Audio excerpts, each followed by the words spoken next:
রবিবার Mathabhanga 1B block শ্রমিক সংগঠনের তরফে নির্বাচনী সভা অনুষ্ঠিত হল মাদ্রাসা চৌপতি এলাকায়।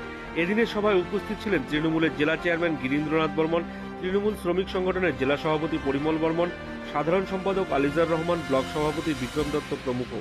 তৃণমূলের কোচবিহার লোকসভা কেন্দ্রের প্রার্থী জগদীশ চন্দ্র বর্মা বসুনিয়াকে জেতাতে শ্রমিক সংগঠনের কর্মীদের সক্রিয়ভাবে প্রচার চালানোর নির্দেশ দেওয়া হয়। কেন্দ্রীয় সরকারের শ্রমিক বিরোধী নীতিরও সমালোচনা করেন তৃণমূলের।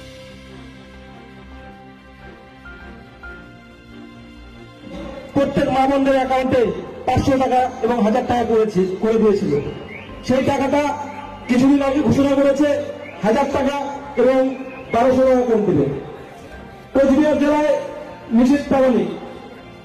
কোচবিহারের মানুষ খুব আশা করে ওনাকে নির্বাচিত করে সাংসদ বানিয়েছিল, পরবর্তী সময় মন্ত্রী হয়, কিন্তু কোচবিহার